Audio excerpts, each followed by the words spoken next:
ದಸರಾ ಆಚರಣೆಯಲ್ಲಿ ಕಂಬಳ ಕಿಚ್ಚು ಜೋರಾಗಿದೆ. News first ಜೊತೆ ಮಾತನಾಡಿದ ಸಂಸದ ಯದುವೀರ್ ಒಡೆಯರ್ ದಸರಾ ಸಂದರ್ಭದಲ್ಲಿ ಕಂಬಳ ನಡೆಸುವುದು ಬೇಡ ಎಂದಿದ್ದಾರೆ. ಕರಾವಳಿ ಭಾಗದ ಆಚರಣೆ ಮೈಸೂರಿಗೆ ಬೇಡ. ಕರಾವಳಿ ಭಾಗದಲ್ಲಿ ದೊಡ್ಡ ಮಟ್ಟದಲ್ಲಿ ಕಂಬಳ ಮಾಡಲಿ, ಅದಕ್ಕೆ ಮೈಸೂರಿನವರು ಕೈ ಜೋಡಿಸುತ್ತೇವೆ. ಸಿಎಂ ಕೂಡ ಅಗತ್ಯ ಕ್ರಮದ ಭರವಸೆ ನೀಡಿದ್ದಾರೆ ಎಂದು ತಿಳಿಸಿದರು. ಇದೇ ವಿಚಾರಕ್ಕೆ ಬಿಜೆಪಿ ರಾಜ್ಯಾಧ್ಯಕ್ಷ ಬಿವೈ ವಿಜಯೇಂದ್ರ ಪ್ರತಿಕ್ರಿಯೆ ಕೊಟ್ಟಿದ್ದಾರೆ. ಯದುವೀರ್ ಒಡೆಯರ್ ಅವರ ಮಾತಿಗೆ ನಮ್ಮ ಸಹಮತವಿದೆ. ಮೈಸೂರು ದಸರಾವನ್ನು ಗುಲ್ಬರ್ಗದಲ್ಲಿ ಮಾಡ್ತೀವಿ ಅಂದ್ರೆ ಹೇಗಿರುತ್ತೆ? ಈ ವಿಚಾರದಲ್ಲಿ ಪ್ರತಿಷ್ಠೆ ಬೇಡ. ಡಿಕೆ ಶಿವಕುಮಾರ್ ಬಡತನ ಬಿಟ್ಟು ಜನರ ಮಾತಿಗೆ ಮನ್ನಣೆ ಕೊಡ್ಲಿ ಎಂದಿದ್ದಾರೆ. ಅಕ್ಟೋಬರ್ 11ಕ್ಕೆ ಮೈಸೂರು ದಸರಾ ಉತ್ಸವ ಉದ್ಘಾಟನೆಯಾಗಲಿದೆ. ಈ ಬಾರಿ ಕೂಡ 11 ದಿನ ನಾಡಹಬ್ಬ ದಸರಾ ನಡೆಯಲಿದೆ ಎಂದು ಹಿರಿಯ ವಿದ್ವಾಂಸ ಡಾಕ್ಟರ್ ಶೆಲ್ವಪಿಳ್ಳೈ ಅಯ್ಯಂಗಾರ್ ಹೇಳಿದ್ದಾರೆ. ನ್ಯೂಸ್ ಫಸ್ಟ್ ಜೊತೆ ಮಾತನಾಡಿದ ಅವರು, ಈ ಬಾರಿ ಅಷ್ಟಮಿ 2 ದಿನ ಬರಲಿದೆ. ಕಳೆದ ವರ್ಷ ಪಂಚಮಿ 2 ದಿನ ಬಂದಿತ್ತು. ಆದರೆ ಈ ಬಾರಿ 11 ದಿನ ಆಚರಣೆಗೆ ಪಂಚಾಂಗ ಕಾರಣ. ಇದರಿಂದ ಯಾವುದೇ ಕೆಡಕು ಅಶುಭ ಉಂಟಾಗುವುದಿಲ್ಲ ಎಂದು ಸ್ಪಷ್ಟಿಸಿದ್ದಾರೆ.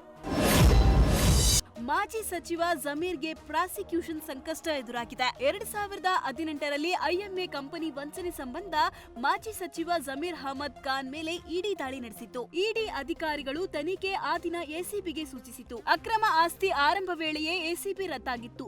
ರದ್ದಾದ ಬಳಿಕ ಲೋಕ ಪೊಲೀಸರಿಂದ ತನಿಖೆ ಮುಂದುವರೆದಿದ್ದು, ತನಿಖೆಯಲ್ಲಿ ಆದಾಯಕ್ಕೂ ಮೀರಿ 60% ಹೆಚ್ಚಿರೋದು ಬೆಳಕಿಗೆ ಬಂದಿದೆ. ಹೀಗಾಗಿ ದೋಷಾರೋಪ ಪಟ್ಟಿ ಸಲ್ಲಿಸಲು ಪ್ರಾಸಿಕ್ಯೂಷನ್ಗೆ ಅನುಮತಿ ಕೋರಿ ಲೋಕಾಯುಕ್ತ ಮನವಿ ಮಾಡಿದೆ.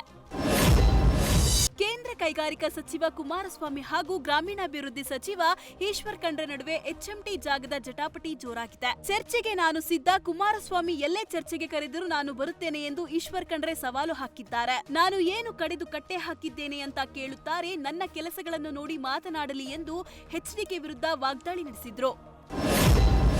ವಿಧಾನಸೌಧದಲ್ಲಿ ಸಿಎಂ ಡಿಕೆ ಶಿವಕುಮಾರ್ ಫಾರೆನ್ಸಿಕ್ ವಾಹನಗಳಿಗೆ ಚಾಲನೆ ನೀಡಿದ್ದಾರೆ. ಅಪರಾಧ ಪ್ರಕರಣಗಳ ತನಿಖೆಗೆ ವೇಗ ನೀಡಲು ಗೃಹ ಇಲಾಖೆ ಮುಂದಾಗಿದ್ದು, ಪ್ರತಿ ಜಿಲ್ಲೆಗೊಂದು ಮೊಬೈಲ್ ಫಾರೆನ್ಸಿಕ್ ವಾಹನಗಳ ಲೋಕಾರ್ಪಣೆ ಆಗಲಿದೆ. ಇದರಿಂದ ಅಪರಾಧ ನಡೆದ ಸ್ಥಳಗಳಲ್ಲಿ ಸಿಕ್ಕ ಸಾಕ್ಷ್ಯಗಳ ಪರೀಕ್ಷೆ ನಡೆಸುವ ಸೌಲಭ್ಯವಿದೆ. ಕಾರ್ಯಕ್ರಮದಲ್ಲಿ ಗೃಹ ಸಚಿವ ಪ್ರಿಯಾಂಕ್ ಖರ್ಗೆ, ಶಾಸಕ ರಿಜ್ವಾನ್ ಹರ್ಷದ್, ಪೊಲೀಸ್ ಮಹಾನಿರ್ದೇಶಕ ಸಲೀಂ ಸೇರಿದಂತೆ ಹಿರಿಯ ಪೊಲೀಸ್ ಅಧಿಕಾರಿಗಳು ಭಾಗಿಯಾಗಿದ್ದರು.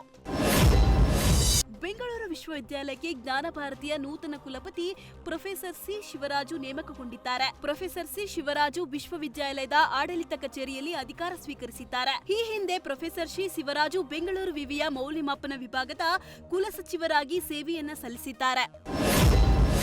ಸರ್ಕಾರಿ ಶಾಲೆಯಲ್ಲಿ ಶಿಕ್ಷಕರ ಕೊರತೆ ಹಿನ್ನೆಲೆ ಮಕ್ಕಳನ್ನ ತರಗತಿಗೆ ಕಳಿಸದೆ ಪೋಷಕರು ಹಾಗೂ ಮಕ್ಕಳು ಪ್ರತಿಭಟನೆ ನಡೆಸಿದ್ದಾರೆ. ಹಾವೇರಿ ಜಿಲ್ಲೆ ಹಾರಿಹಟ್ಟಿ ತಾಲೂಕಿನ ಹಿರೇಮಾದಾಪುರ ಗ್ರಾಮದ ಸರ್ಕಾರಿ ಶಾಲೆಯಲ್ಲಿ ಪ್ರತಿಭಟನೆ ಕೈಗೊಳ್ಳಲಾಗಿದ್ದು, 2 ದಿನ ಪ್ರತಿಭಟನೆ ಮಾಡಿದರೂ ಕೂಡ ಅಧಿಕಾರಿಗಳು ಭೇಟಿ ನೀಡಿಲ್ಲ. ಶಾಲೆಯಲ್ಲಿ 1ರಿಂದ 7ನೇ ತರಗತಿಗೆ 50ಕ್ಕೂ ಅಧಿಕ ಮಕ್ಕಳು ಇದ್ದಾರೆ. ಆದರೆ ಶಿಕ್ಷಕರು ಮಾತ್ರ 2 ಇದ್ದಾರೆ. ಸದ್ಯ ಶಿಕ್ಷಕರನ್ನ ನೇಮಕ ಮಾಡಿ, ಇಲ್ಲ ಮಕ್ಕಳ ಟಿಸಿ ಕಿತ್ತು ಕೊಡಿ ಅಂತ ಅಧಿಕಾರಿಗಳ ವಿರುದ್ಧ ಪೋಷಕರು ಆಕ್ರೋಶ ವ್ಯಕ್ತಪಡಿಸಿದ್ದಾರೆ. ಯುವಕರ ಗುಂಪೊಂದು ಪಾರ್ಟಿ ಮಾಡುತ್ತಿದ್ದ ವೇಳೆ ಹಚ್ಚಿದ ಪಟಾಕಿ ಅವಾಂತರವನ್ನ ಸೃಷ್ಟಿ ಮಾಡಿದೆ. ಮನೆಯಲ್ಲಿ ವಿಶೇಷ ಇದ್ದ ಹಿನ್ನೆಲೆ ಸ್ನೇಹಿತರೆಲ್ಲ ಸೇರಿ ಪಾರ್ಟಿ ಮಾಡುತ್ತಿದ್ದರು. ಇದೇ ವೇಳೆ ಓರ್ವ ಯುವಕ ಶಾರ್ಟ್ ಪಟಾಕಿ ಹಚ್ಚಿದ್ದಾನೆ. ಆದ್ರೆ ಕೆಳಮುಖವಾಗಿ ಪಟಾಕಿ ಇಟ್ಟಿದ್ದ ಕಾರಣ ಮೇಲೆ ಹೋಗಿ ಆಕಾಶದಲ್ಲಿ ಸಿಡಿಯಬೇಕಿದ್ದ ಪಟಾಕಿ ಯುವಕರ ಮೇಲೆ ಸಿಡಿದಿದೆ. ಪಟಾಕಿ ಮೈ ಮೇಲೆ ಬರ್ತಿದ್ದಂತೆ ಯುವಕರು ಅಲ್ಲಿಂದ ಕಾಲ್ಕಿತ್ತಿದ್ದಾರೆ. ಬೆಂಗಳೂರಿನಲ್ಲಿ ಮತ್ತೆ ಟ್ರಿಬಲ್ ಮರ್ಡರ್ ಆಗಿದೆ. ಒಂದೇ ಕುಟುಂಬದ 3 ಜನರನ್ನ ಕೊಲೆ ಮಾಡಿ ಯುವಕ ಆತ್ಮಹತ್ಯೆ ಮಾಡಿಕೊಂಡಿದ್ದಾನೆ. ಕೊಟ್ಟಿಗೆಪಾಳ್ಯದ ಅಯ್ಯಪ್ಪ ದೇವಸ್ಥಾನದ ಬಳಿ ಈ ಘಟನೆ ನಡೆದಿದೆ.